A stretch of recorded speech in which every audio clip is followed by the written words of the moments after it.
My daddy told me once, son, a man who needs to explain himself probably shouldn't have done it in the first place. I live by that, mostly. I don't wear a suit, and I don't shake hands soft.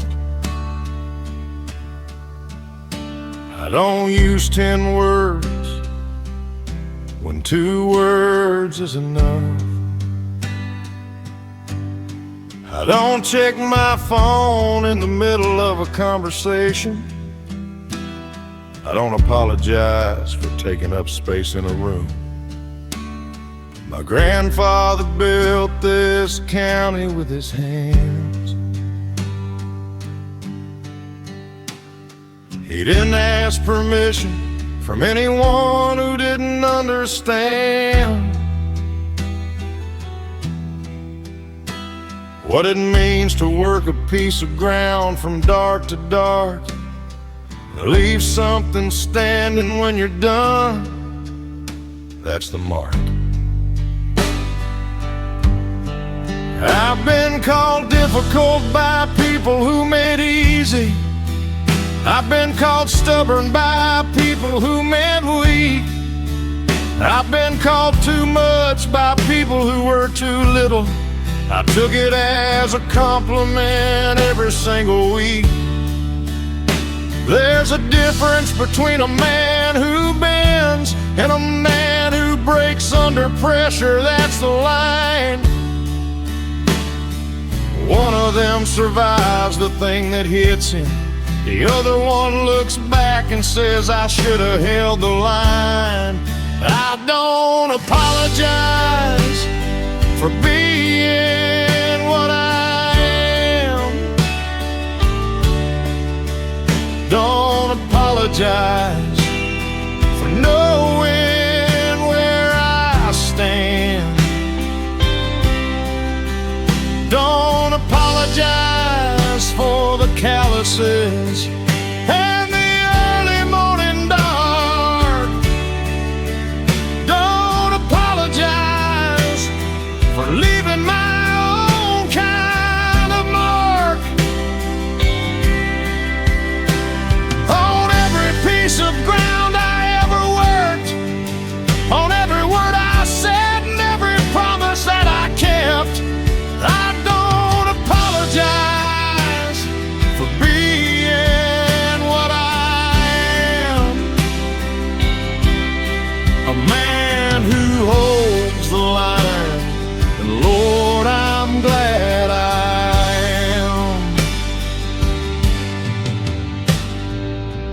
am. Raised 3 kids who know how to look you in the eye, who know how to give a handshake that means something, who know that showing up is half of everything, and the other half is finishing what you started bringing. My son called me last week from 3 states over. Said, Dad, I don't know what to do about this situation. I said, tell me what it is. He told me. I said, what do you think is right? He said, I know what's right. I said, then you already know what to do. He said, yeah. I said, yeah. That's the whole conversation. I'm not the loudest man in any room. I'm not the one who needs the room to know he's there. The room finds out eventually. That's a different kind of authority, the quiet kind. The kind that doesn't wave its hands. The kind that just keeps being what it is until the room adjusts to it, which it always does. I don't apologize for being what I am. apologize for knowing where I stand. Don't apologize for the work or for the silence. Don't apologize for choosing principle over compliance. On every piece of ground I ever worked, on every word I said and every promise that I kept, I don't apologize for being what I am. A man who holds the line, and Lord, I'm glad I am. Some men spend their whole lives trying to be acceptable to people who wouldn't know a good man if he fixed their fence without asking. My daddy was right. He usually was. I told him that once. He said, I know. That's the whole conversation. Don't apologize.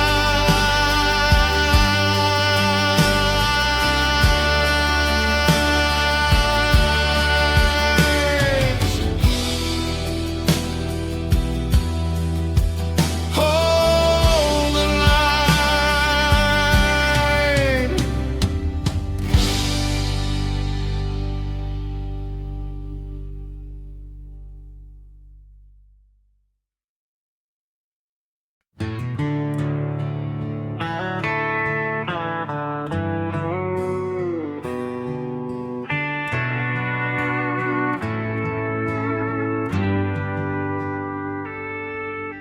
I ride the same horse I've ridden for 11 years. She knows my weight before I'm in the saddle. Knows the difference between a working morning and a riding for no reason morning. And she adjusts accordingly. Which is more emotional intelligence than most people I've met. We covered the south pasture this morning at sunrise. 600 acres in the particular quiet that exists between the dark and the full light, when the world hasn't started being loud yet. The cattle were exactly where they should be, which means last week's fence repair held, which means 4 hours on a Saturday paid off in exactly the way work pays off when you do it right. It just holds boots in the stirrups before the sun comes up, coffee in the thermos, cattle checkup, man and horse and 600 acres of ground. This is the life, this is the whole life right here. Found boots in the stirrups, Lord, that's all I need. Open pasture, good horse, morning air to breathe. This is not a job and it's not a sacrifice.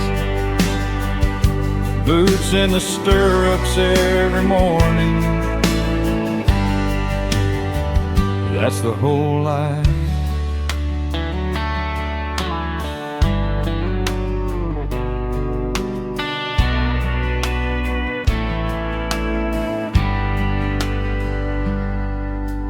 People in the city work so they can go on vacation. I work so I don't need one, which is the most honest thing about why men like me do what we do.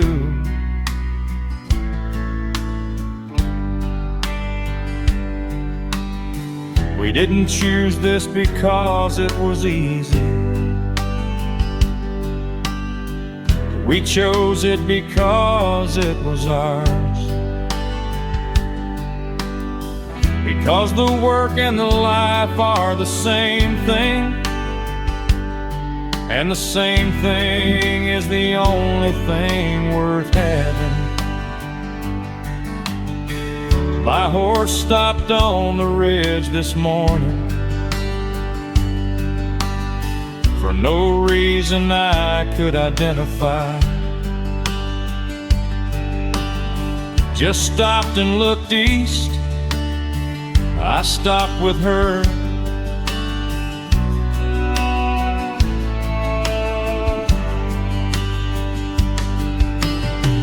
We both stood there for about 3 minutes,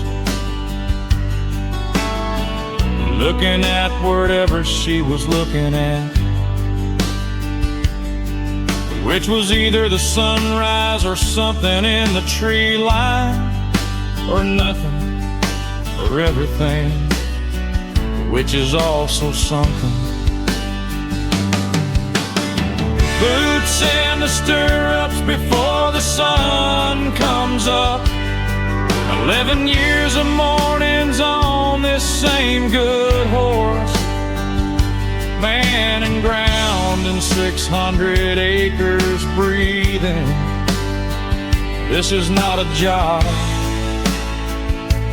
This is the whole life's meaning. Boots in the stirrups, Lord, I choose this every time. Same horse, same ground, same ridge, same morning light.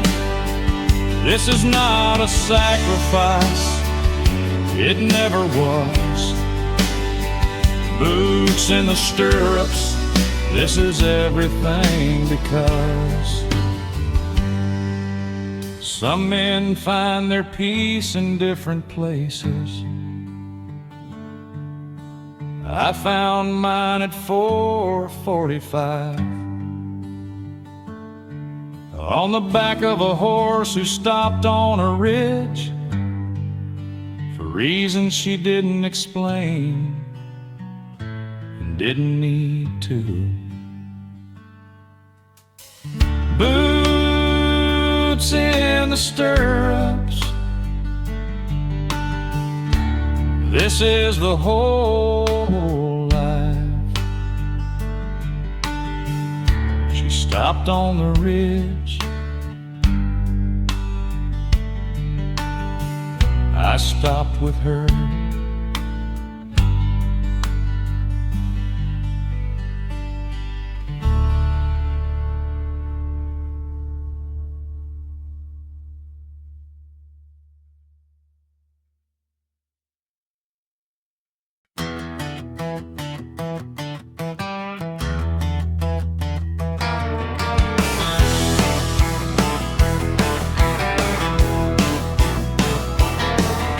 They wanted me to sign the paper that said I'd play what they told me and look how they said and smile at the camera and not say the wrong thing. I read it twice and handed it back unsigned. They said, son, you're throwing away a career. I said, I haven't had one yet, hard to throw away.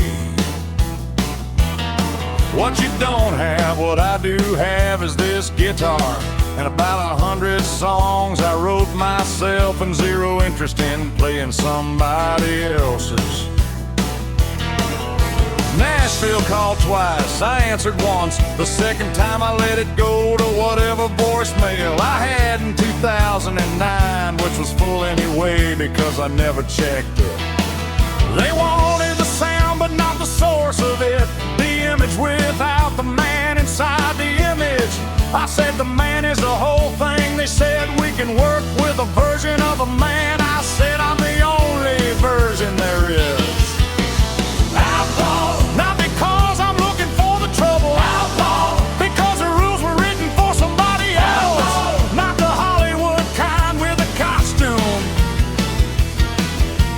Outlaw, just a man who plays it like he feels it to himself.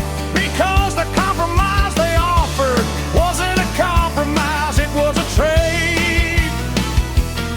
My whole self for a smaller version of it. Outlaw, that's the only choice I made.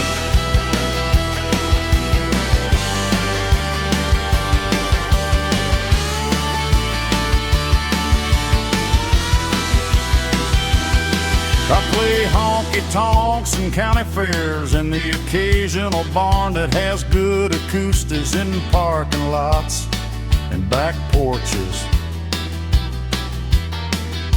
And once a gas station in West Texas that turned into the best show I ever played to 14 people and a dog who all knew every word already, which is 14 more people than nobody. The label that passed on me in 2009 sent me an email in 2019. Said we'd love to talk about your sound. I said my sound hasn't changed. They said exactly. I said alright, we had the meeting. I left the meeting. My sound still hasn't changed. Outlaw, not because I'm looking for the trouble. Outlaw, because the inside of me and the outside match. Outlaw, not the Hollywood kind with the attitude. Outlaw, just a man who never learned the trick of the catch and release of everything you actually are, so you can be what somebody else needs you to be. Outlaw, that's the only word that fits for a man who just kept being what he is, free.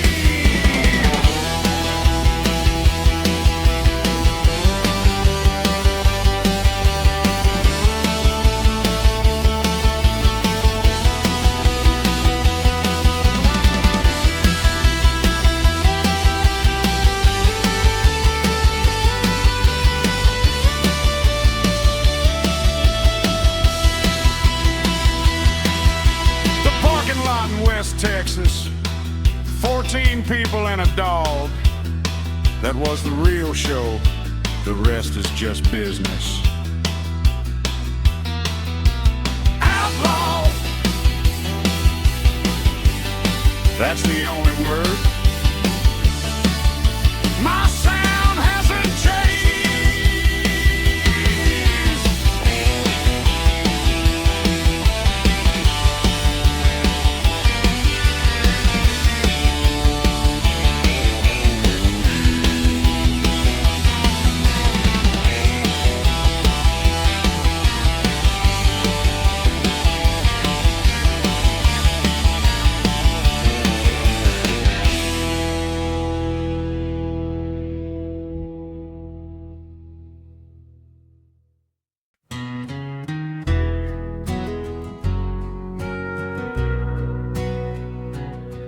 My word is the only currency I carry that doesn't depreciate or fluctuate with markets.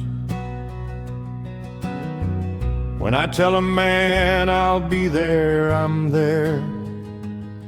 When I tell him something's done, it's done. My father shook hands on a land deal in '68. No paper, no lawyer, no contract of any kind. 40 acres and a handshake and both men went home, and both men slept that night without a single thought about whether the other one would hold.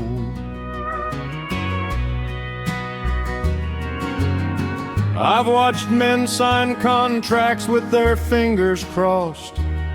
I've watched lawyers make agreements in their arguments. I've watched 10 pages of legal language mean less than 10 seconds of looking someone in the eye and meaning it. My handshake is the document. My word is the whole contract. When I say I'll do something, the conversation is complete. My word is my bond. That's not poetry. My word is my bond. That's my operating philosophy. My word is my bond. Ask anyone who's worked with me, from Cookville down to the county line and back. My word is my bond. Built it over 40 years. One promise kept, one morning showed up, 1 year of doing what I said I'd do and meaning it completely. My word is my bond, and that word is me.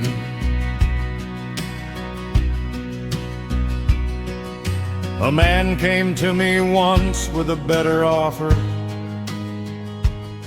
after I'd already told someone else yes. He said nobody would blame you, the numbers are better. I said I already gave my word. He said to who? I said, does it matter? He said, if the numbers are better. I said,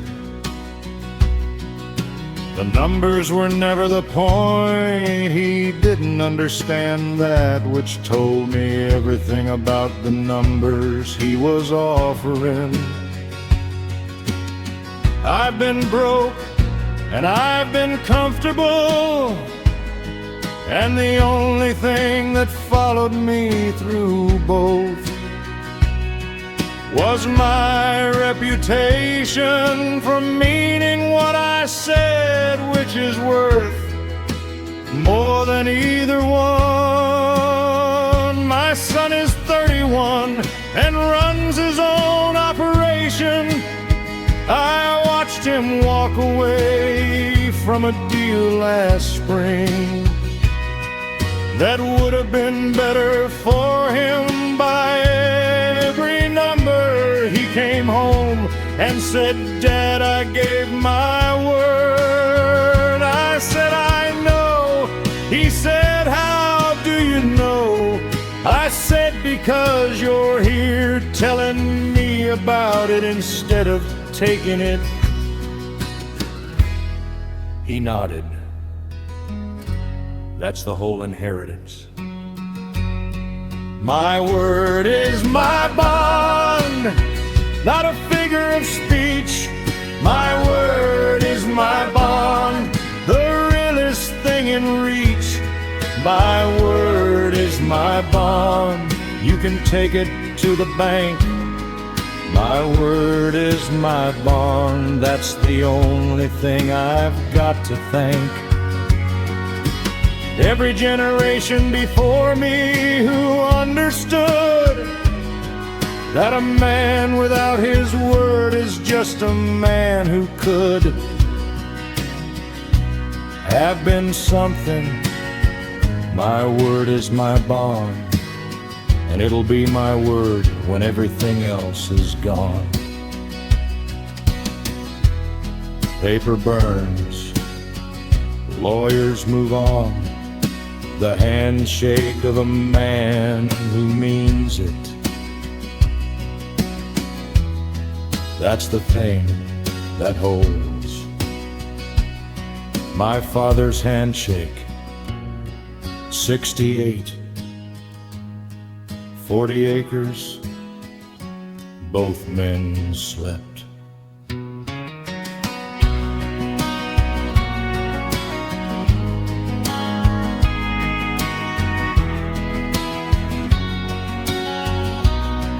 My word is my bond.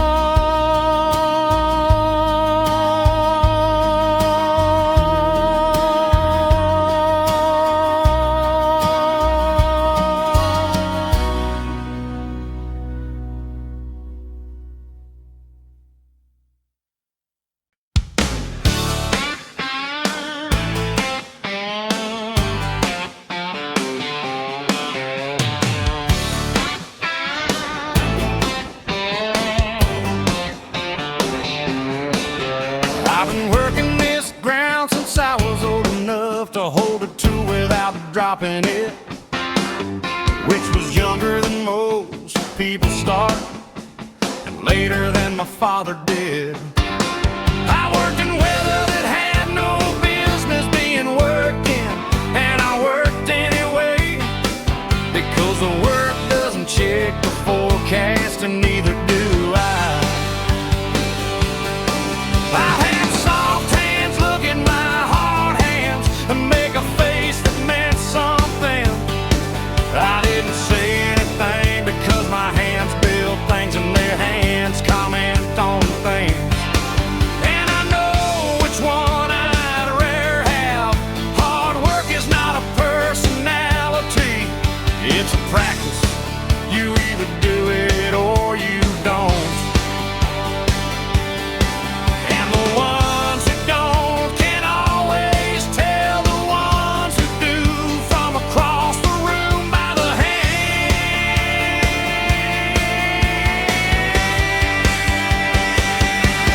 Hard hands, clear conscience, that's a trade I made and I'd make it again. Hard hands, clear conscience, every morning I show up and every evening I end with the same answer to the same question. Did you do what you said? Hard hands, clear conscience, that's the only currency that doesn't lose its thread. Hard hands, clear conscience, Lord, that's the whole thing. My boy's 17 and wants to work for me this summer. I said, you want to work for me? Not with me, for me. He said, what's the difference? I said, you'll find out on the first day. He found out on the first day. He called his mother at lunch and said, Mama, I didn't know it was like this. She said, like what? He said, this, all of this. She said, your grandfather felt the same way. He said, did he quit? She said, what do you think? He didn't quit. By August, he had different hands. Not hard yet, but on their way. He didn't say much about it, which is a sign that it got through. The ones who talk about the work haven't settled into it yet. The ones who go quiet are the ones that's building. Hard hands, clear conscience, he's got both now. Cost him a summer. Hard hands, clear conscience, that's the only thing I had worth giving him. Not the money, not the land, not the operation. The proof that showing up is the foundation. Hard hands, clear conscience, son, that's the whole inheritance. Hard hands, clear conscience, Lord, that's the whole thing.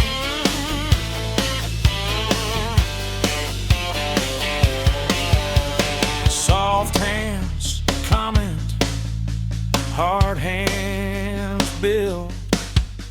The world runs on the difference, always has, always will. Hard hands,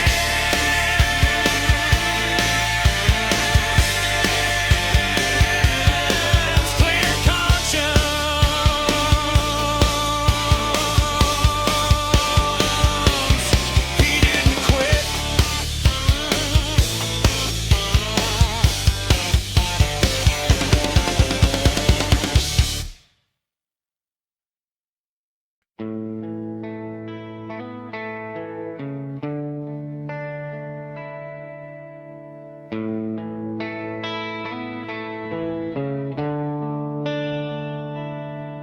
There's a bar outside of Amarillo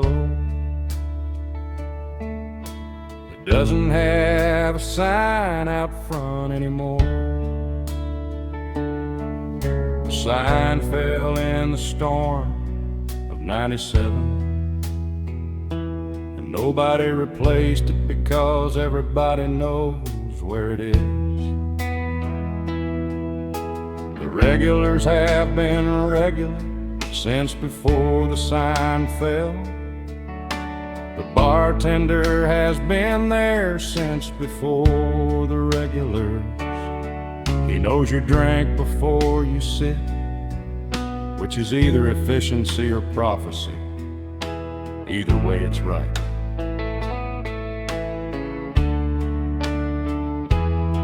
I've stopped there 4 times over 20 years,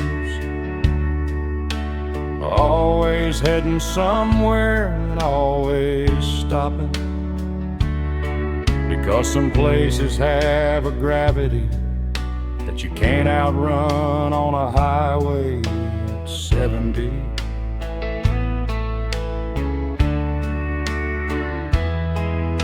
The jukebox has songs that aren't on streaming, songs that a label decided weren't worth keeping. But someone in this bar decided were and kept paying for them since before streaming system. Last honky tonk standing on the road to Amarillo. Last honky tonk standing, signs gone, spirits not. Last honky tonk standing since before I started driving. Last honky tonk standing, Lord, give it everything you've got. The regulars are older and the bar stools know their weight. The bartender remembers what you had the last time you were late, pulling in from the highway in the dark. Last honky tonk standing, that's where outlaws park.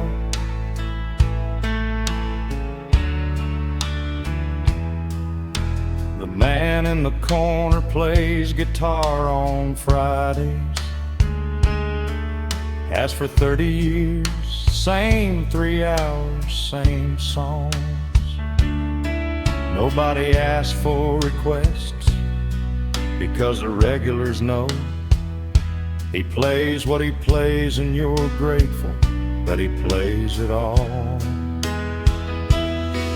Last Friday I was there for the first time in 4 years.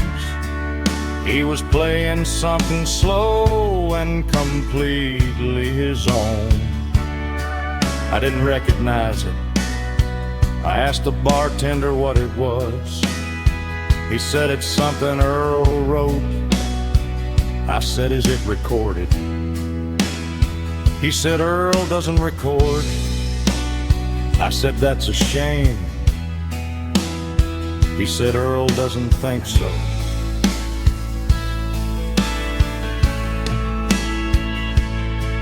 I stayed for 2 hours instead of 20 minutes, which is what this bar does. It bends time. The highway outside moving at 70, and inside nothing moving at all except Earl's hands. Left at 9, started at 5, didn't notice the 4 hours, which is the sign of a place that's doing its job, which is to give a man somewhere to stop. That isn't the destination, but is the whole point. Last honky On the road to Amarillo, last honky tonk standing. No sign, but everyone knows. Last honky tonk standing. Earl plays every Friday. Last honky tonk standing. That's where the real country goes. When the radio decides it isn't country enough, when the streaming skips it for something with more production. Last honky tonk standing on the road going west. Last honky tonk standing. Lord, I love it best. Earl doesn't record. Earl doesn't think it's a shame. Earl just plays what he wrote in a bar that lost its name. Last honky tonk standing. Earl plays every Friday. The highway outside at 70. Inside, nothing moving.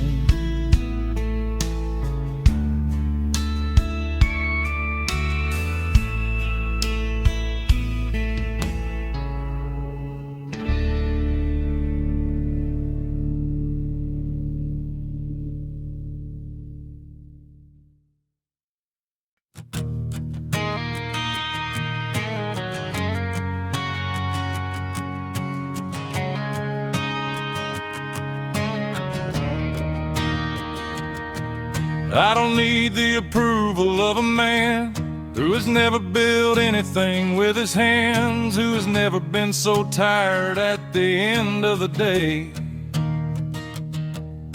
that sitting down feels like a reward you earn. I don't need the validation of a system that rewards performance over substance, that confuses presence with contribution and loudness with leadership. My crew shows up at 6 and we're done when the job is done, which is when it's done right, not when the clock says it's done. The clock doesn't know what right looks like. I fired men for cutting corners, not because the corner mattered in isolation, but because a man who cuts one corner has a philosophy about corners, and that philosophy has no place in anything I'm building. I answer to the Word and to the Lord. I answer to the man in the mirror and his word. I answer to my crew who trust me to be straight. I answer to my family at the end of the day when it's late. I don't answer to the noise, I don't answer to the crowd, I don't answer to whatever's popular and loud. I answer to the work, Lord, that's the whole list. I answer to the work and nothing I have missed.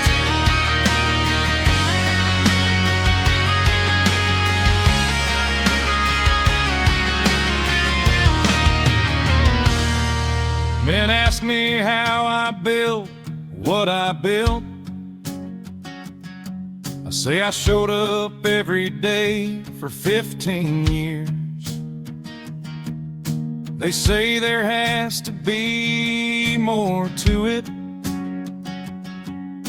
I say there is, you have to mean it every day. Not just the good days, every day, including the ones where everything goes wrong. You fix the wrong thing and show up tomorrow and fix whatever's left. My daddy wasn't famous, he was reliable, which is the rare thing by a significant margin. Reliable men build the things that last. Famous men sometimes get the credit, but the building, the actual building, was done by somebody reliable.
I've ridden from the Rio Grande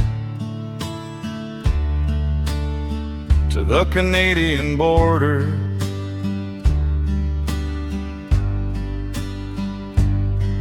I've slept under more open skies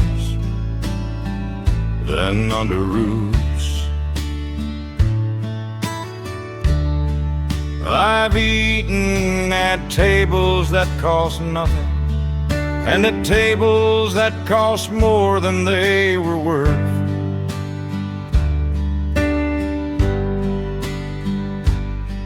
And the tables that cost nothing were always better.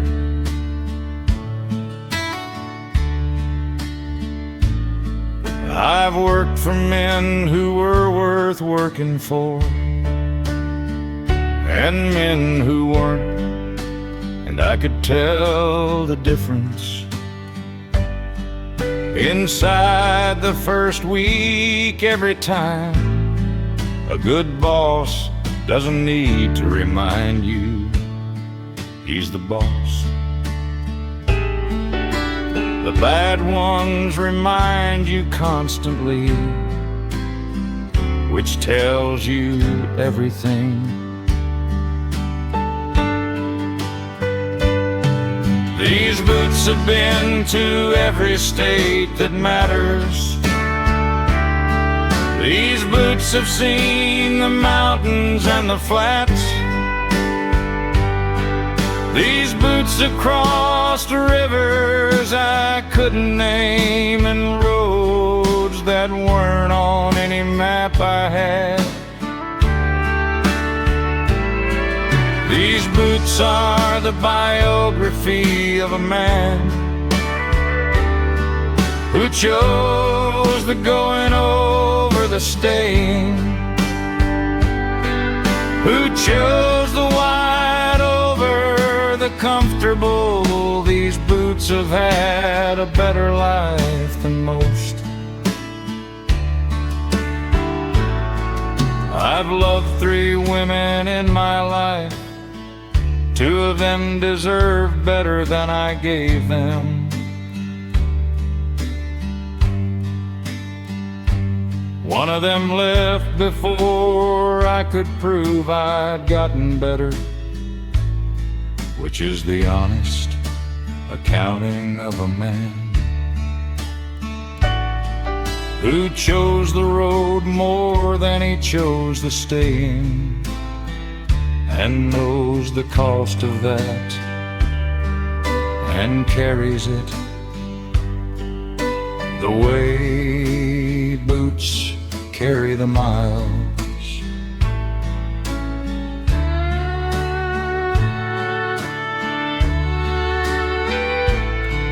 I'm 60 now and the boots are on their 3rd resole. The leather is the original leather,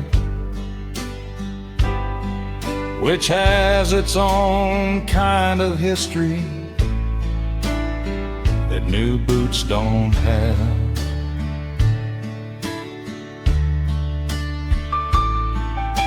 A man at a show once offered me money for them. I said they're not for sale. He said everything's for sale. I said these aren't. He said name a price. I said there isn't one. He didn't understand that some things aren't assets, some things are just yours. The way of life is yours, even the parts you do different.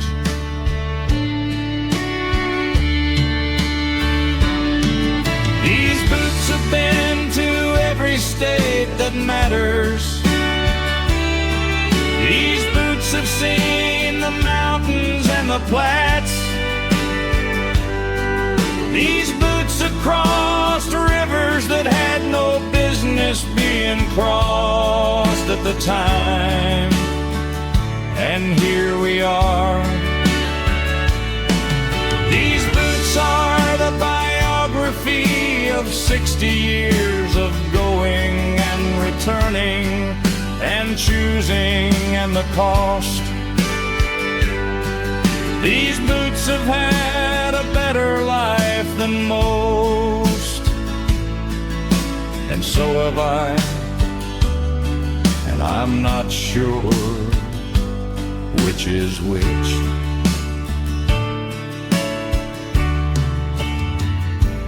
Third result. Original leather. A man offered money. It isn't for sale.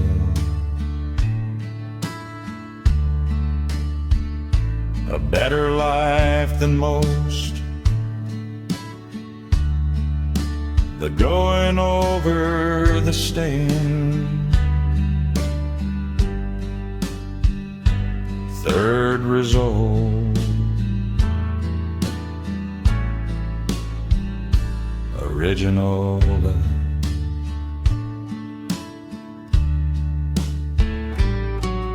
These boots.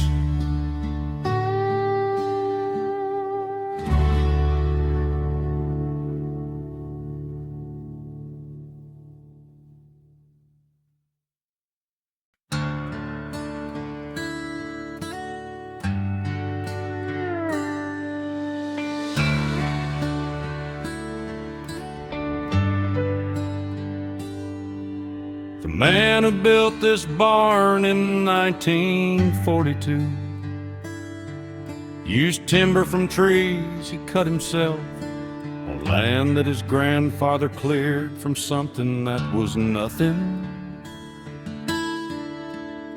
3 generations of work before I got here.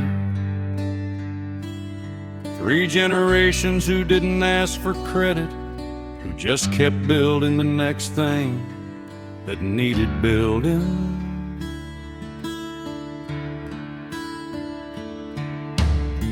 Last year, a man from somewhere else looked at this place and talked about potential, talked about what it could be with the right development. I listened to him all the way to the end, which took some doing. Then I said thank you for coming and walked him to his car. He wasn't wrong about the numbers, he was wrong about what this place is, which is not a number, it's a name. 3 names, actually the ones who built it. This ground is not for sale. This ground has a history that doesn't come with a price. This ground has names in it, in the fence posts and the soil. 3 generations of names, and I'm the 4th. This ground is not for sale. You can offer me the market rate plus whatever. You can offer me more than that. This ground is not for sale, not at any price. Not because of money, because of what this ground is. My son asked me once if I'd ever sell. If the right offer came, I said there is no right offer. He said, what if the farm stops being viable? I said, then we figure out the farm He said, what if we can't figure it out? I said, then we fail on this ground and not on anything else. He thought about that.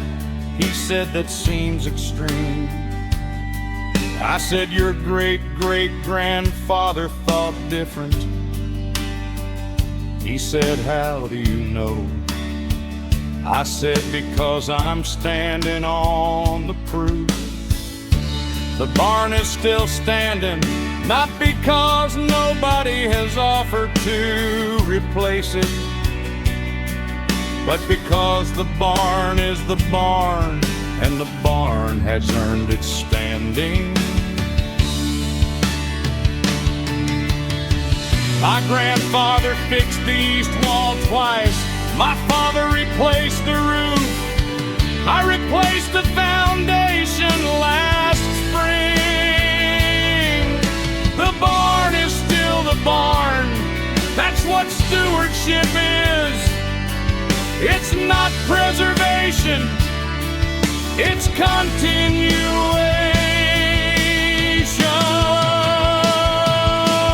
This ground is not for sale. This ground is the whole reason I wake up before the light. This ground has 3 generations underneath it, and I'm the 4th, and my son will be the 5th. This ground is not for sale. Not the barn, not the fence, not the name on the deed.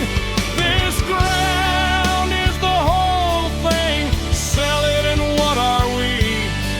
This ground is not for sale. Lord, it never will be. Sell the ground.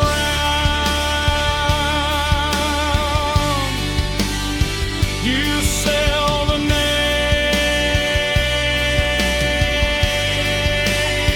You sell the names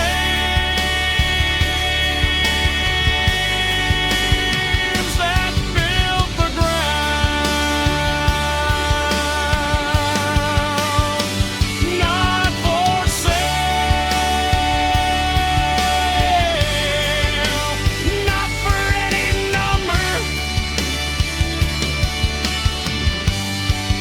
The barn is still the barn. Not for sale. This ground is not for sale. 3 generations underneath, the barn is still the barn.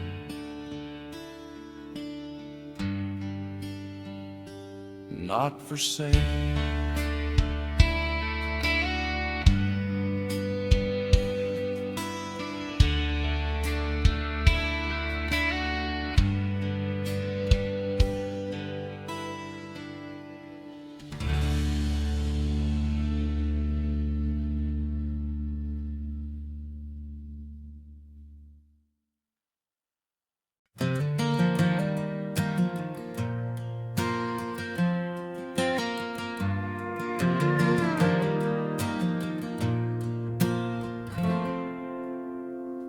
I learned to drive a tractor before I learned to drive a car.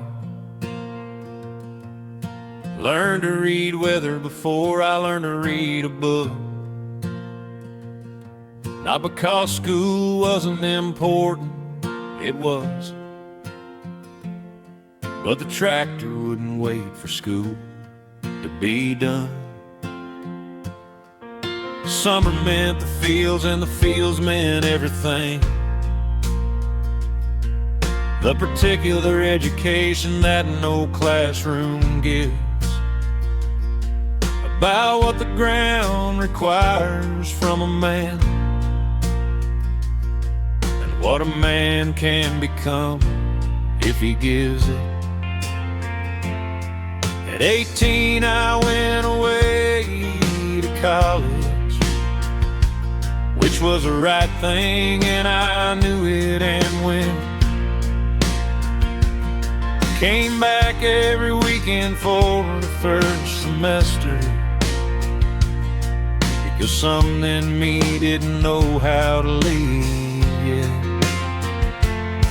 By the second semester I came back less, not because I loved it less, but because I was learning something there too. And the two educations were running parallel,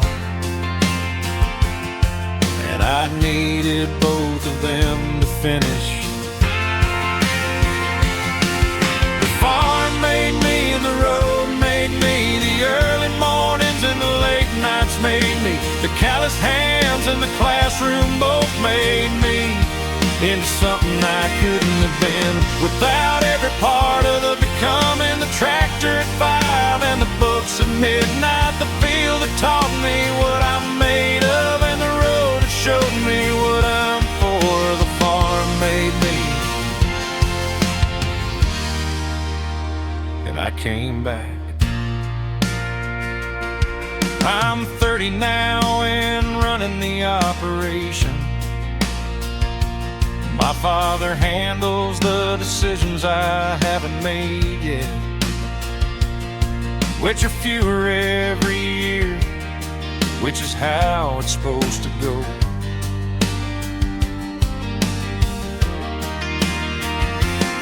He said to me last fall, "You don't need me the way you used to." I said, "I need you differently." He said, "That's right, that's how it's supposed to go." We were fixing fence when he said that, which is when the important things get said. My girlfriend is from the city, which some people in this county find interesting. She came out for harvest last October. Her first harvest, she worked 3 days straight. Didn't complain once. At the end of the 3rd day, she said, "I understand now." I said, "What do you understand?" She said, "Why you are the way you are." I said, "The farm made me." She said, "I can see that now. The farm made me and the road showed me what the farm built me for." That's the whole story. The calloused hands and the education both. The early rising and the late learning both. The ground that knew my name before I did, and the world that showed me what that name could mean. The farm made me, and I came back to it, and it was exactly what it had always been. Everything. I came back, not because I had to, because the farm made me, and the thing that made you is where you belong. The farm made me. I came back.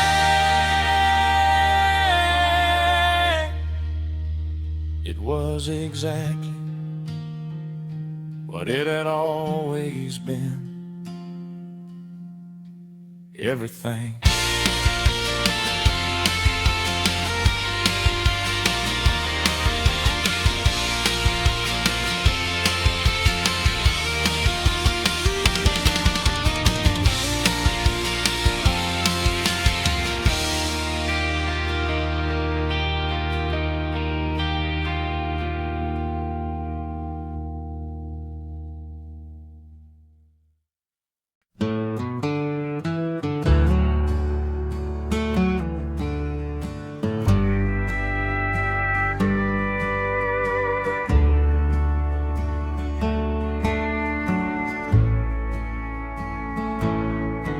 I don't spend much time looking backwards,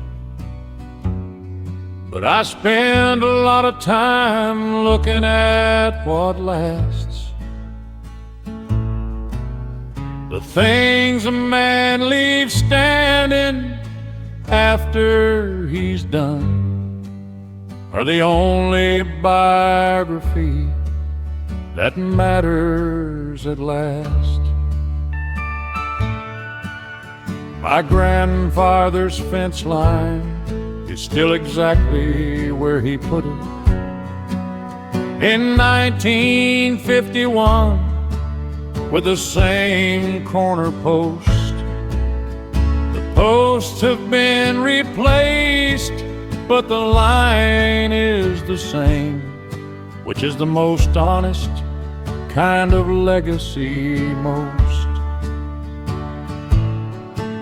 I've tried to live in a way that leaves something, not money, something harder to spend than that. The kind of something that a man's word makes when his word is the only contract he has. Legacy is not a monument. Legacy is a fence line that holds. Legacy is the son who knows the why before he knows the how, and he's 20 years old. Legacy is the morning my father showed me the corner post his father drove in 51. Legacy is the morning I showed my son the same post. That's legacy. That's how it's done. A man I admire once told me, the question isn't what you built. The question is what's still standing when you're not there to maintain it.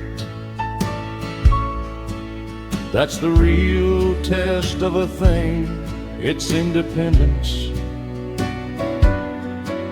from the man who made it. Can it hold on its own? Can the fence line hold without the fence man? Can the word hold without the man who gave it? That's the stone.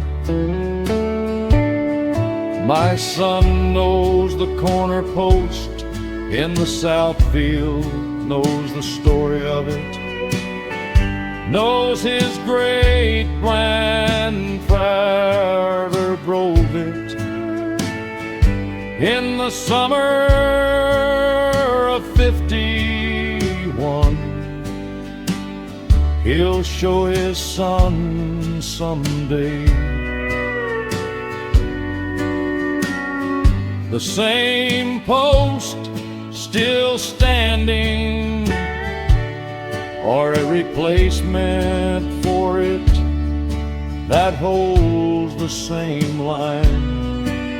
And the story will travel forward with the line, which is all I'm asking for, which is everything. Legacy is not the headline or the monument. Legacy is the corner post still in the ground. Legacy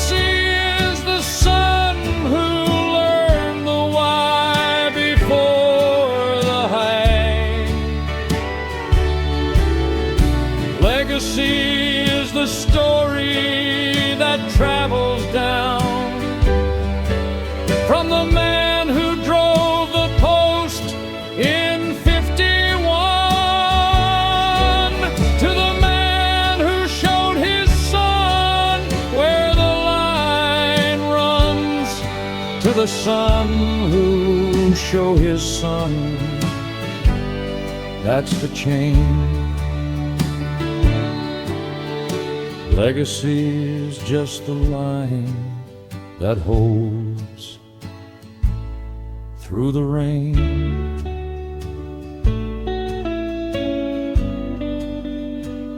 The corner post,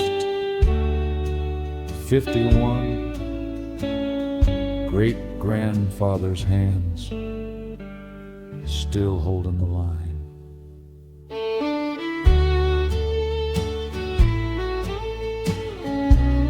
The fence line that holds legacy.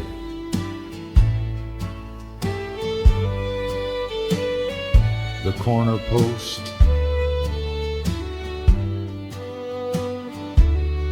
still exactly where he put it.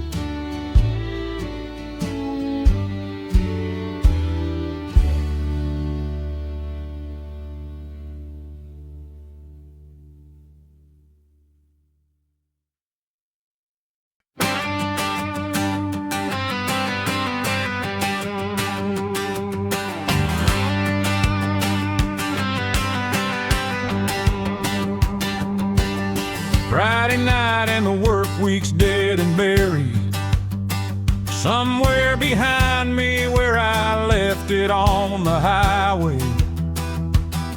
11 hours today and tomorrow's Saturday, which belongs to me and everything I say it does. The truck is pointed toward wherever the music is, which tonight is 40 miles down a county road, at a bar that doesn't take reservations, because reservations are a different kind of place than this. The band starts at 9 and I'll be there at 8:30, because the first beer of the night is always the best one. In the quiet before the crowd fills in, and the bartender has time to actually talk, we'll discuss the week, which will take about 3 minutes, because there's only so much to say about a week. And then we'll discuss nothing, which will take the rest of the evening, which is the correct ratio of things to discuss to nothing. Pride is mine and I intend to use it fully. Pride is mine from 5 o'clock to whatever Sunday starts. Pride is mine, the honky tonk is calling. Pride is mine and it starts right here. In the truck on the county road at sunset, the windows down and the radio saying exactly what I needed the radio to say. Friday's mine, Lord, take the week. Friday's mine.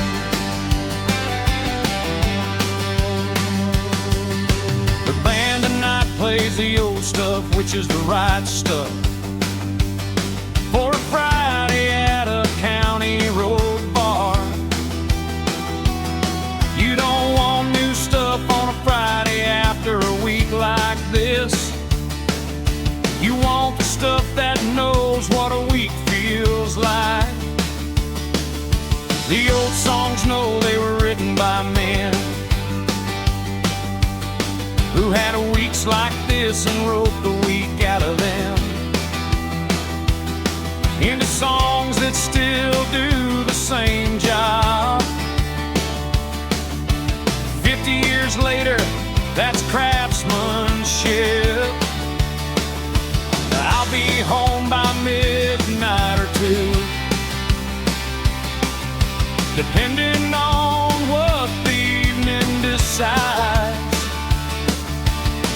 is entirely up to the evening. I make suggestions, but the evening decides. Home by midnight if Earl is not playing. Home by 2 if Earl is playing, which is a perfectly reasonable system that my wife has accepted. If not indoors, Friday's mine, bound to Clinton and its spring. Friday's mine from 5 o'clock until the rain of Sunday morning brings me back to everything that Monday's already planning. But first, Friday's mine, the county road, the bar, the band. Friday's mine, the cold one and Earl's hand on a guitar playing something nobody recorded. Friday's mine, Lord, I earned it and I'm taking it. Oh, that miles down a county road, the band starts at 9. I'll be there at 8:30, and Earl might be playing, and Friday's mine. Friday's mine. Home by 2 if Earl is playing. The windows down, the radio saying exactly right.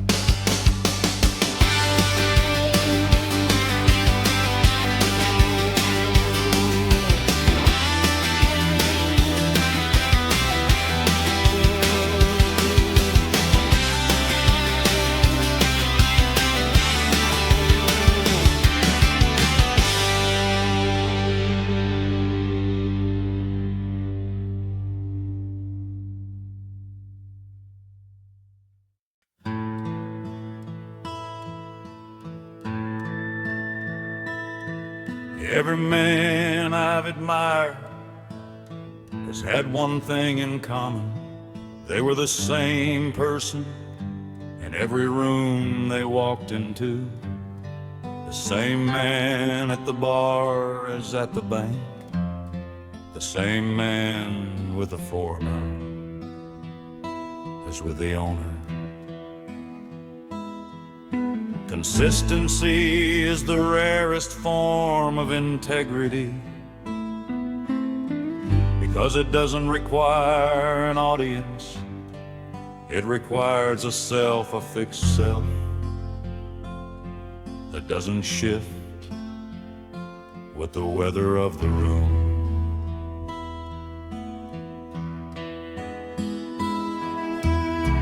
I've known men who were different men depending on who was watching. Charming to the ones they wanted something from, invisible to the ones they'd gotten it from.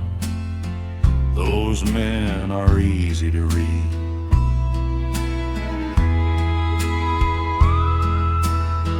After enough time and enough rooms,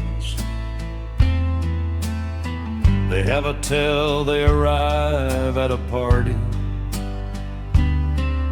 and immediately locate the most important person and move toward them, and the rest of the room is furniture.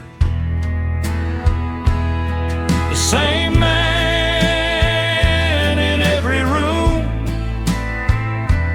that's the whole character right there. The same man when nobody's watching, as when everybody's watching. That's rare. The same man to the janitor as to the CEO, same attention, the same hello. The same man in every room, Lord, that's the test. The same man in every room, that's the whole rest.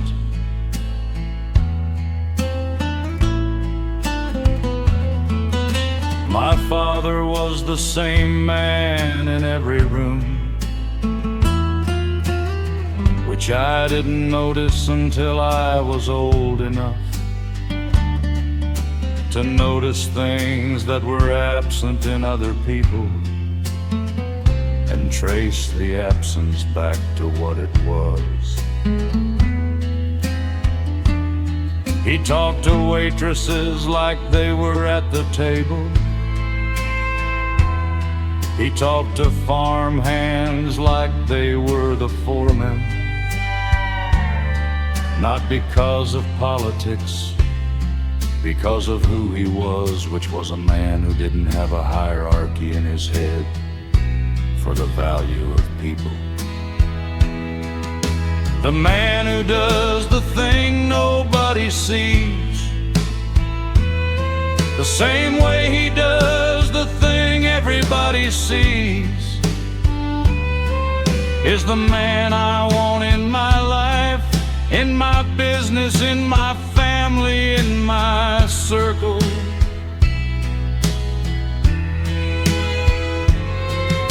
Because when the thing nobody sees is wrong, everything built on it eventually comes apart. And when the thing nobody sees is right, everything built on it lasts. Which is how you tell before too many years pass. The same man in every room, the same handshake, the same look in the eye, the same man when the boss is watching as when the boss is gone and only you and I are still in the room, Lord, that's the standard. The same man without an audience as with, the same man in every room, that's the inheritance. The same man in every room, that's the gift. The janitor and the CDO, the same handshake, the same hello, the same man in every room, same man, every room, no exceptions.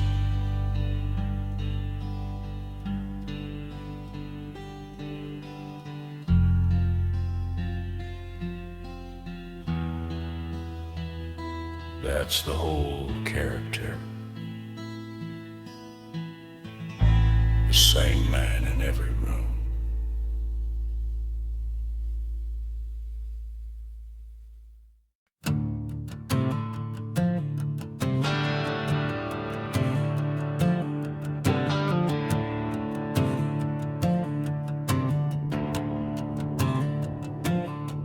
My grandfather worked this ground alone for 40 years. My father worked it with him for 20. I worked it with my father for 15. My son worked it with me last summer for the first. 4 men, same ground, 100 and something years of Morning starting the same way before the light. The coffee, the boots, the particular sound of the door when it closes on a working morning.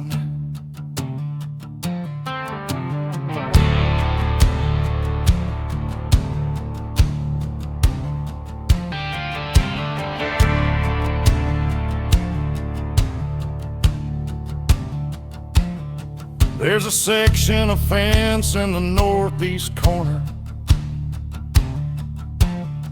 that has been repaired by every generation.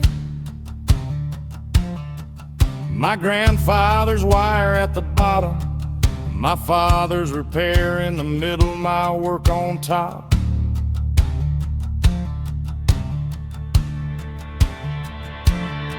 And last summer my son's hand on the post, learning the tension that holds. When I showed him the layers, he went quiet. I said, "What?" He said, "It's like reading the rings of a tree." I said, "Yeah." He said, "Are we going to add a layer?" I said, "We already did." He said, "Right." 4 generations on the same piece of ground, 4 generations at the same fence in the northeast, 4 generations, hands in the same wire, building the same thing a different way. 4 generations, Lord, that's not nothing. 4 generations and it's still standing. 4 generations of mornings before the light. 4 generations and my son makes American night.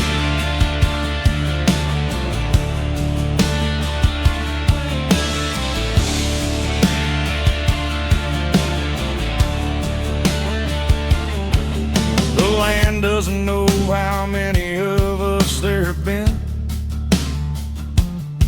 but the land shows the evidence in the fence line and the fields and the buildings, and the particular way the sub-pasture drains that my grandfather engineered in '48 by cutting the channel that's still there, still draining exactly the way he intended. 70-something years of intentions, still working.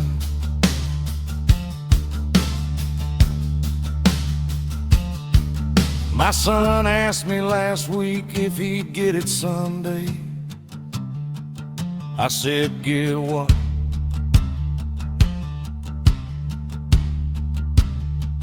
He said, "The operation, the whole thing." I said, "You'll learn it." He said, "Is there a difference?" I said, "There's every difference." He thought about that. He said, "Okay." I said, "Okay." We went back to the fence. 4 generations and the fence still holds. 4 generations and the drainage still works. 4 generations of men before the light. 4 generations and my son makes 5. Lord, I don't take that lightly, not one morning. 4 generations carried this and I carried it forward. 4 generations on the same piece of ground. 4 generations and my son makes 5.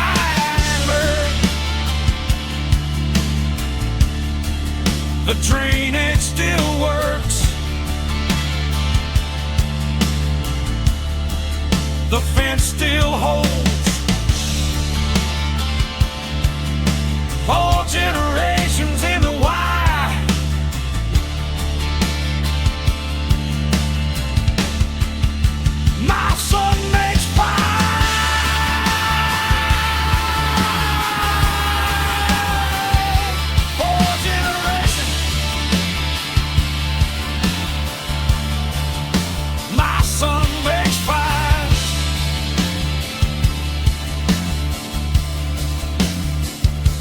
house in the northeast corner still holds.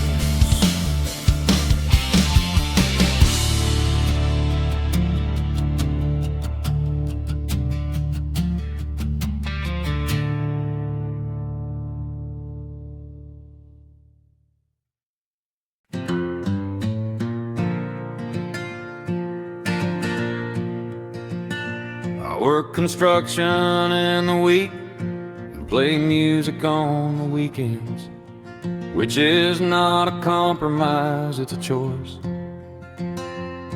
The construction pays the bills, which lets the music be what music is supposed to be, not a job. I've played for drunk people who weren't listening. I've played for sober people who were. The sober ones remember it differently, but the drunk ones sometimes remember the part that mattered.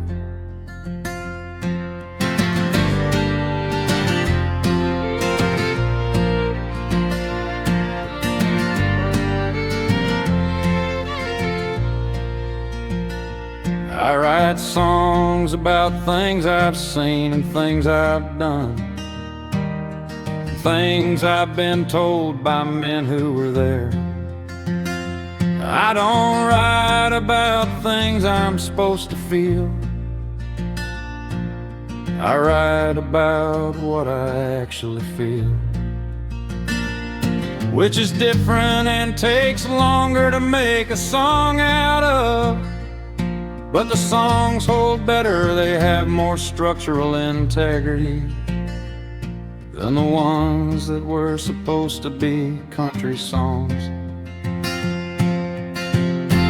Callus and Chord, that's the whole autobiography. Callous on the hands from the work that pays the way. Chord in the evening when the work is put away, and the guitar is the only thing that's honest enough to hold what the work left in the hands. Callus and Chord, the construction and the country, the building and the singing, both building things. Callus and Chord, that's who I am.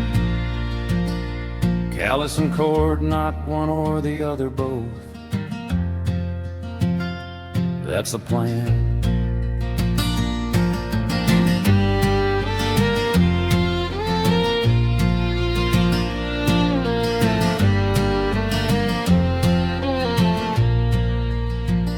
I played a show once that 12 people came to. 11 of them were there for something else. One of them came specifically for the music. He came back the next 3 weeks. Then he brought someone the 4th week. That's how a reputation grows in a small county, one person at a time, which is slower than streaming and more durable. The foreman asked me once how long I plan to do both the work and the music. I said until one of them asks me to stop.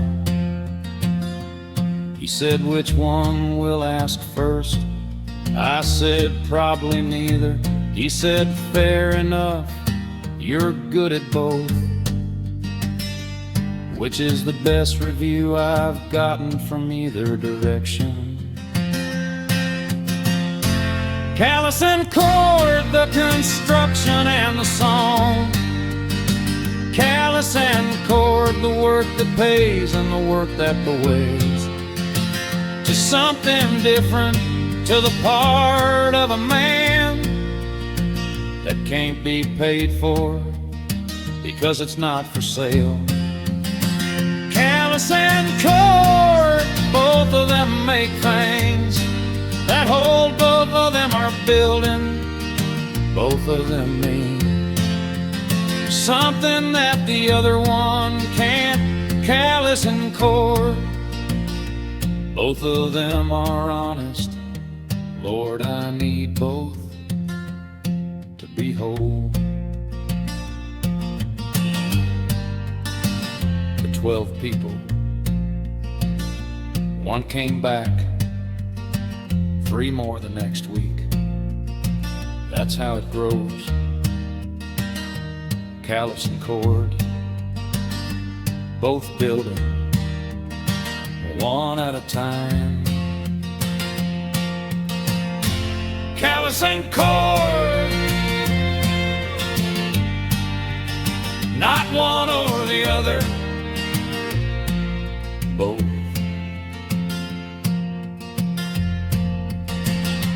building.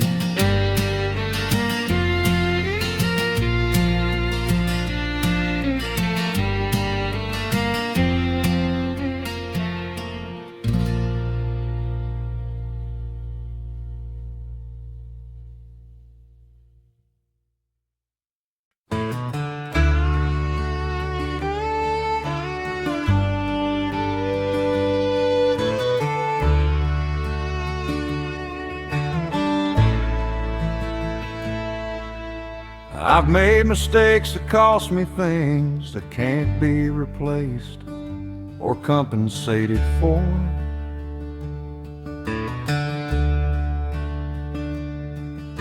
I'm not going to list them here because they belong to the people I made them with.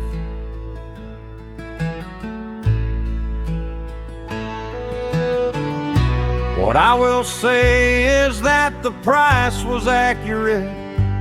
Every mistake I've made has cost exactly what it was worth to make, which is how you know the accounting is right.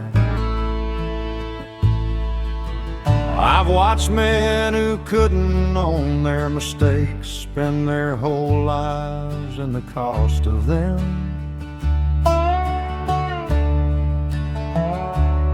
Because the thing you don't own owns you. That's the arithmetic.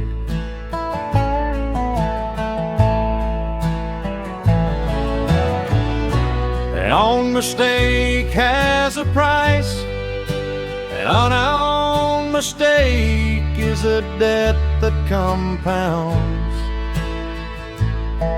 Every man I know who carries bitterness is carrying something he never settled up.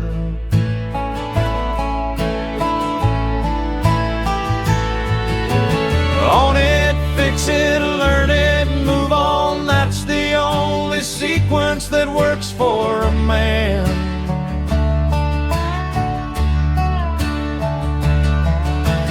Own it, don't explain it, don't justify it. Own it, then fix whatever can be fixed. Then learn the thing the mistake is teaching, because every mistake is teaching something. Then move, Lord, move, don't live there. Own it, fix it, learn it, move on.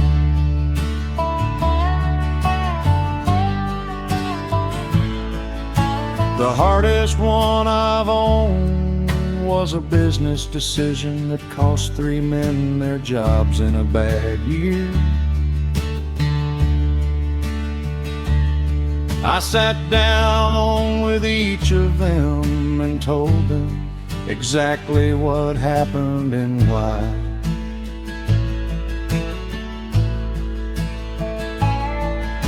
And told them what I was gonna do to help them land. None of them were happy, fair enough.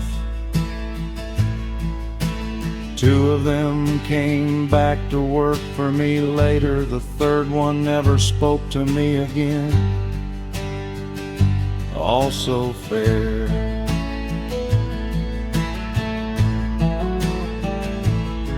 You can't own something and then take it back. The ownership has to be complete.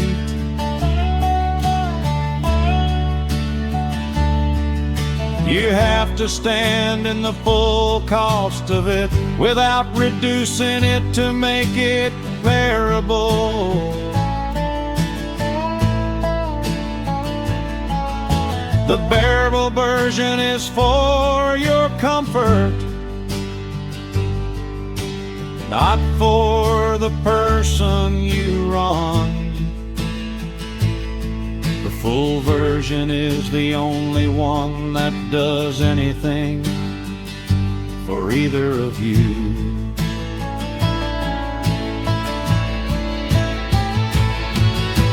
Own it, fix it, learn it, move on. The sequence doesn't work if you skip a step.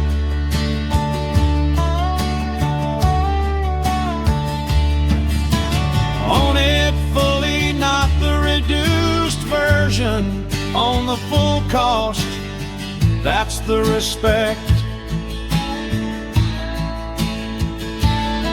Then fix what's fixable, not all of it will be.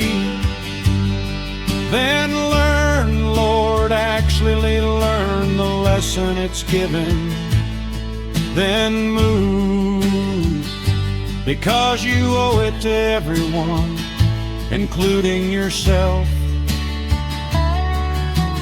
Own it, fix it, learn it, keep living.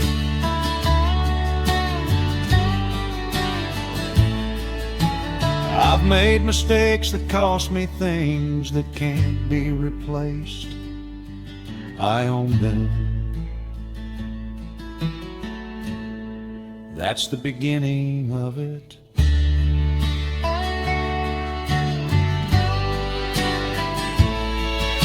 The own mistake has a price. The unowned one is a debt that compounds. Own it, fix it, learn it, move.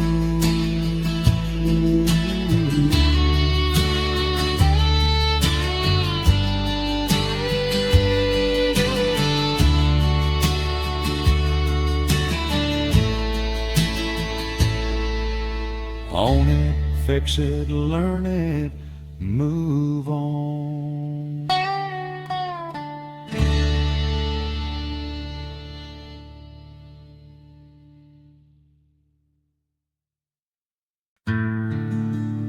There's a man in this county who doesn't talk much.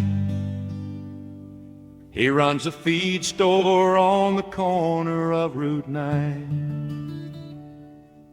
He's been there 30 years and will be there 30 more, or until the county runs out of feed to buy. People think he's unfriendly because he doesn't smile first.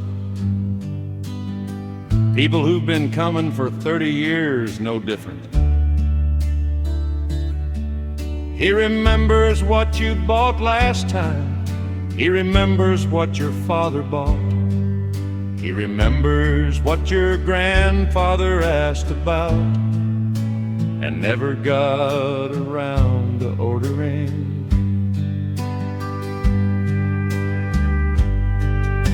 His name is Bill, and Bill does one thing.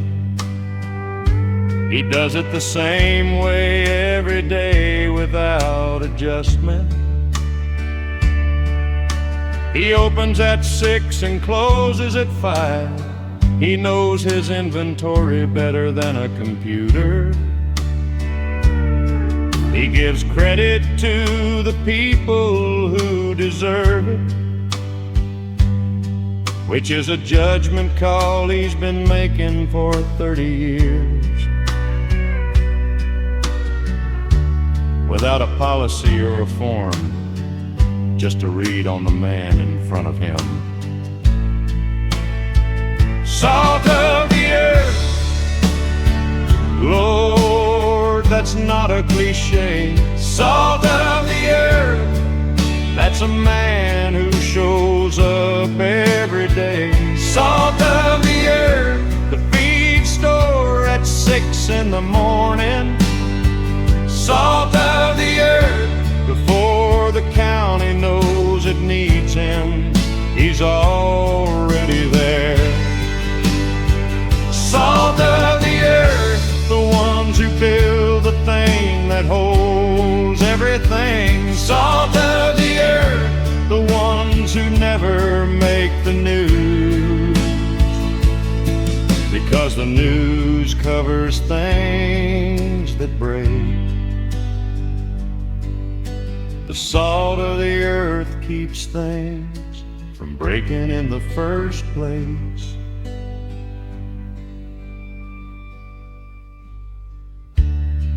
Bill's son works there on Saturdays now, learning the inventory and the credit judgment, and the particular way Bill opens the store in the morning, which Bill has never described, but his son watches, and will do the same way without being told. Because son things transfer without instruction, through proximity and time.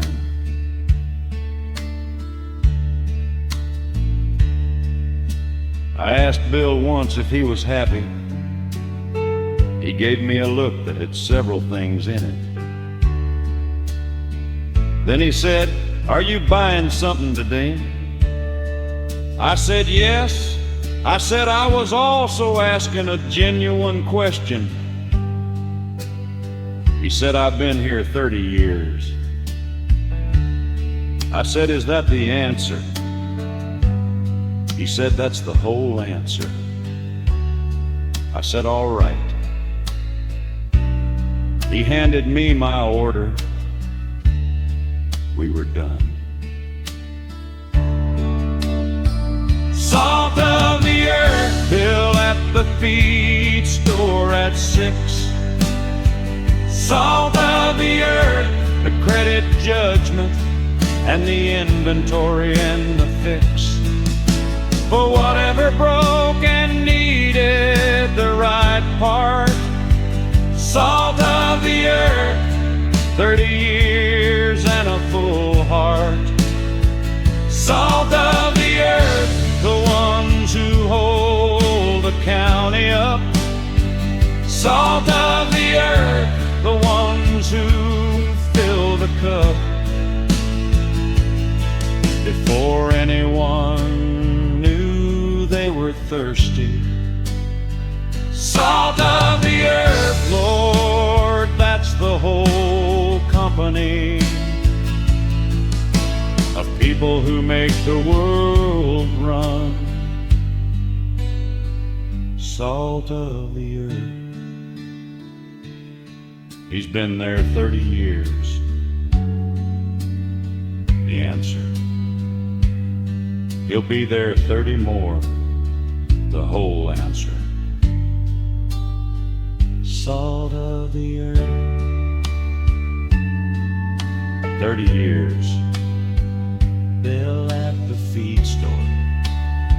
The whole answer.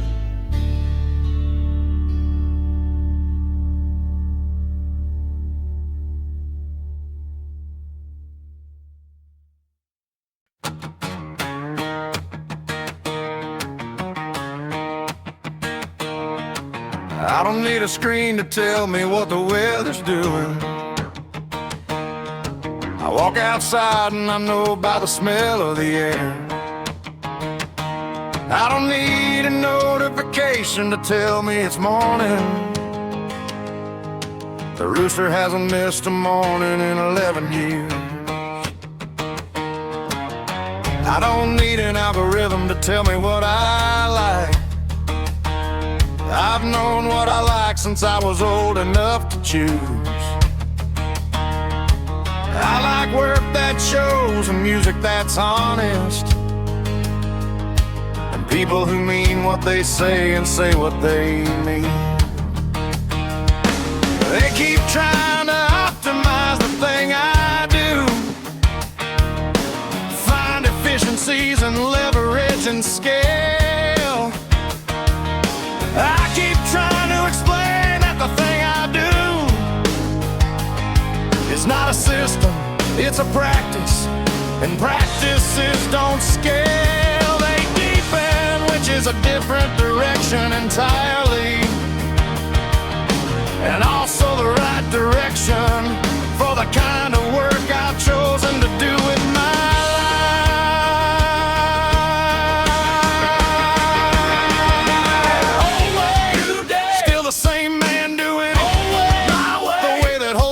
quit. Earn way. Every morning proves a point.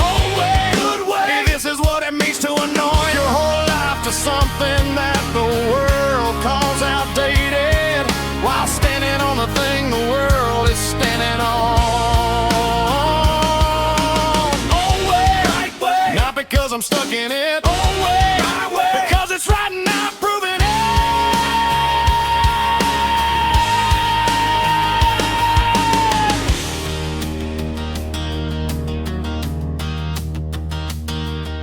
My neighbor put a robot in his dairy operation.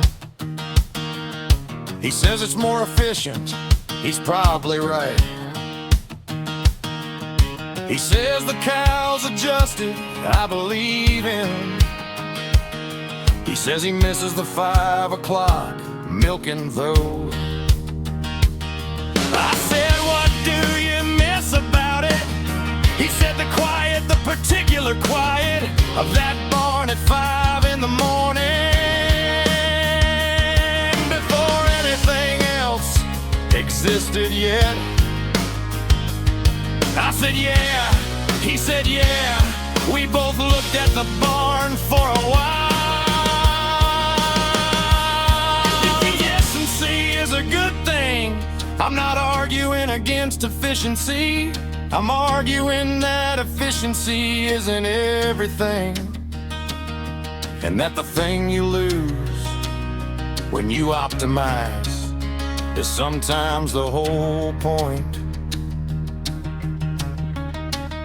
The particular quiet of the 5 o'clock barn is not a feature you can add back after you've removed it for efficiency, which is the thing about optimization.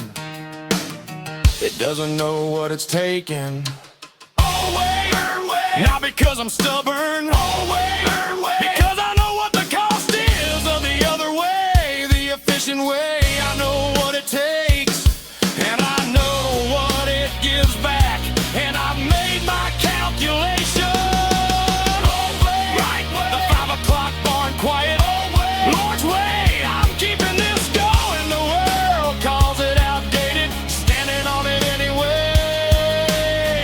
Way, my way, and it'll be my way.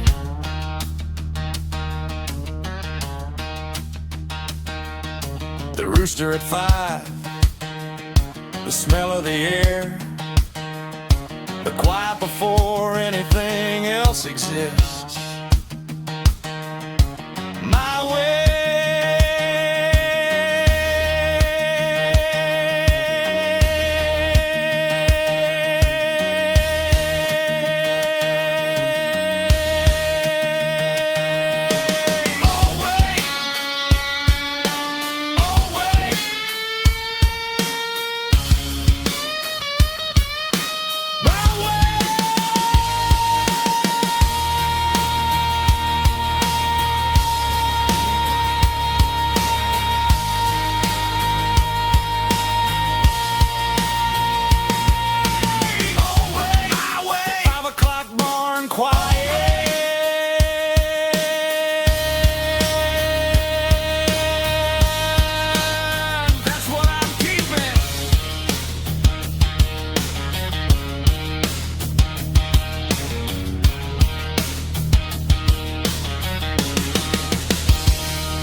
want a simple service when I go. Nothing that takes more than an hour. A few words from someone who knew me in the particular way that working men know each other. Not the public version, the actual version. The man who showed up on Tuesdays. The man who kept his word about the fence. The man who didn't make a production of anything, but showed up and did the thing and went home.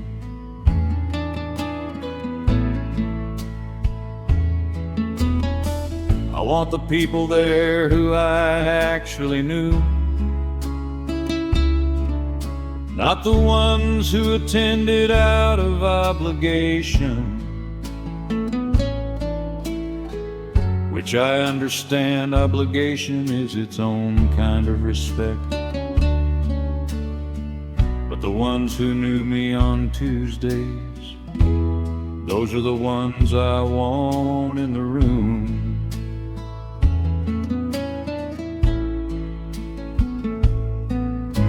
And I want someone to play something live, not a recording, something live, because recorded music is good.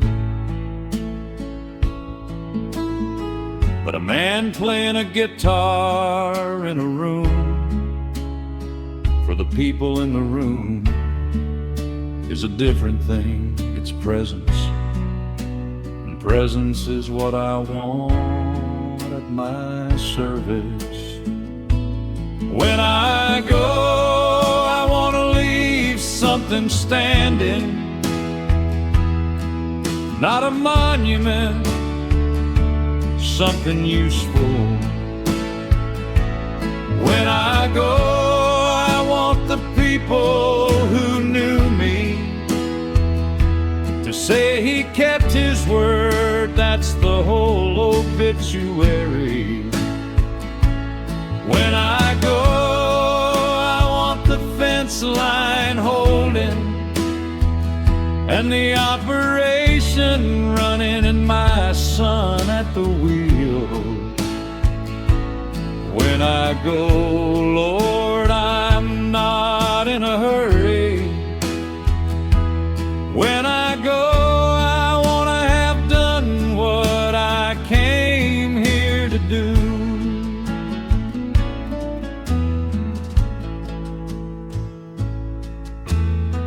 The land will outlast me by considerable margin, which is as it should be. I'm borrowing it from whoever's coming after. My job is to return it better than I received it. That's the whole stewardship philosophy. In one sentence, return it better. Every man who ever held this ground understood that eventually, and the ones who did are remembered in the fence line, and the ones who didn't are remembered in the damage.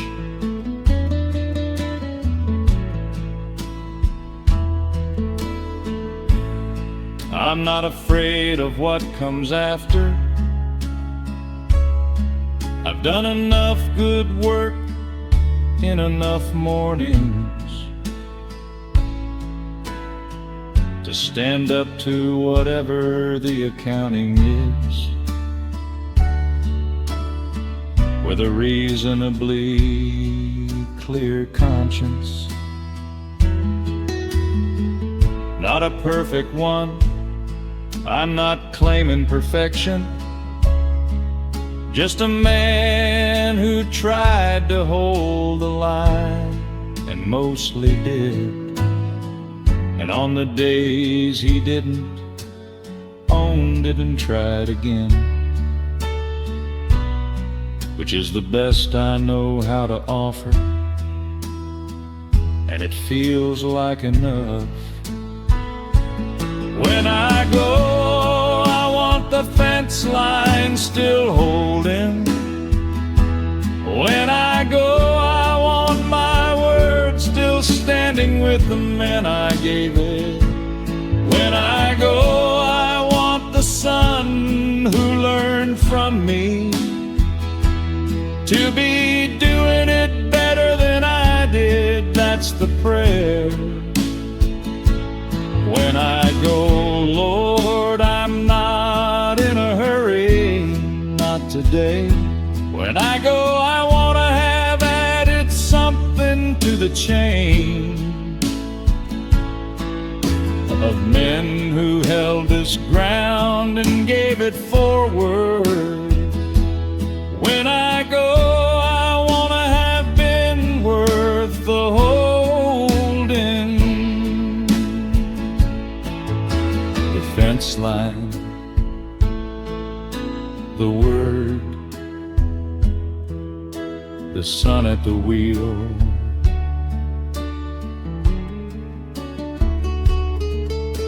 the land returned better.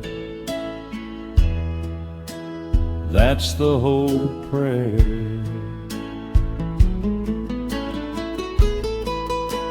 I'm not in a hurry, not today. The fence line is holding, the word is standing, the sun is learning. That's enough, that's everything.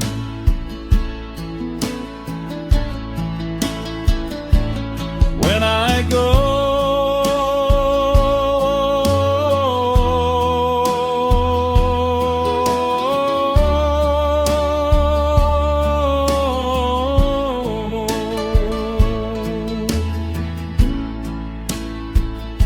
the fence line holds. You want to know what outlaw country is? It's not a style. It's not a look. It's a man who knows who he is and doesn't require your permission to be it. That's all. That's everything. We're the ones who wake up before the alarm, who don't need a reason to do the right thing, who give our word and don't require a contract, who hold the line when the line needs holding. We're the ones who built what you're standing on, who fixed what broke before you knew it was broken, who showed up when showing up was the whole job, who kept going when keeping going was all there was. We're not looking for recognition. Recognition finds you or it doesn't. We're not performing for an audience. The audience can watch or not. We're doing the thing. This is the outlaw tradition. Not rebellion for its own sake, but the refusal to bend to anything that's wrong. The refusal to make a smaller version of yourself to fit inside a space that isn't your size. Long live the outlaw, the men who held the line. Long live the outlaws, the ones who meant every word every time.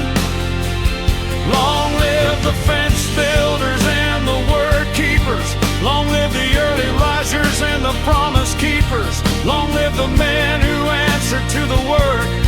Long live the ones who didn't let the grind take their work. Long live the outlaw tradition, it doesn't die.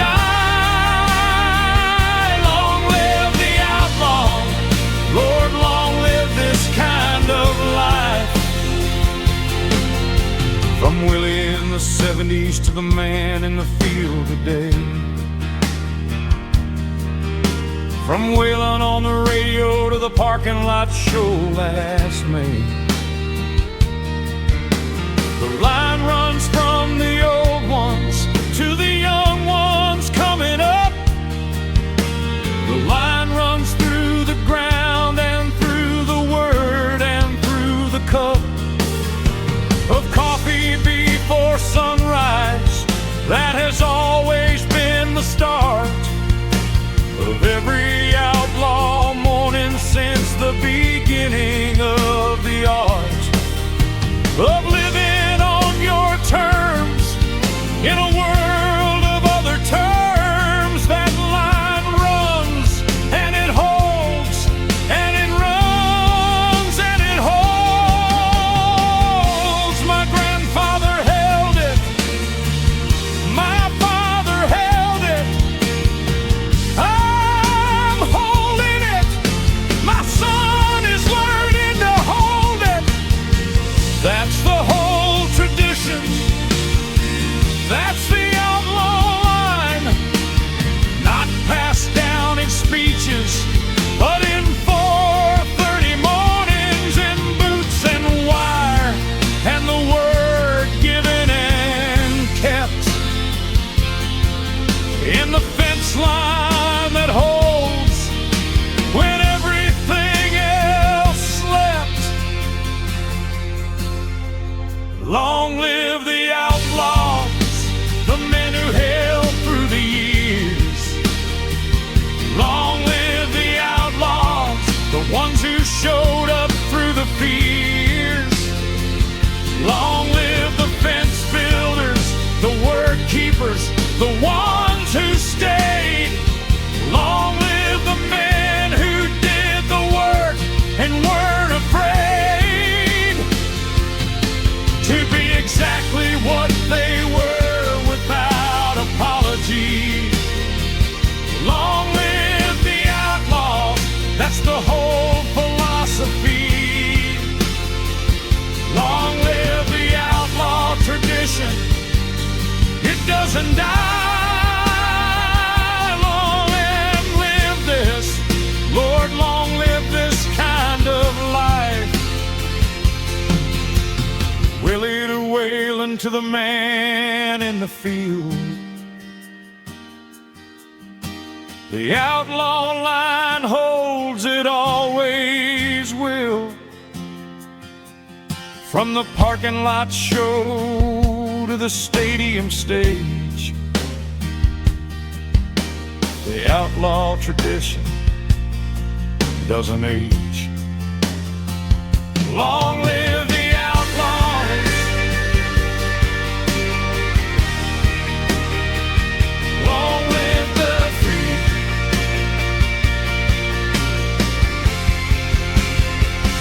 Long live the outlaws,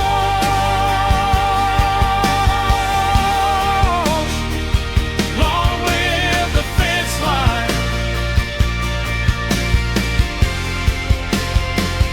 long live the word,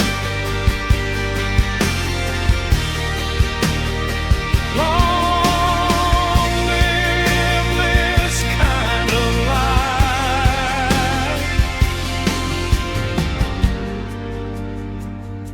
My grandfather held it, my father held it, I'm holding it, my son is learning. That's the whole thing. Long live the outlaw.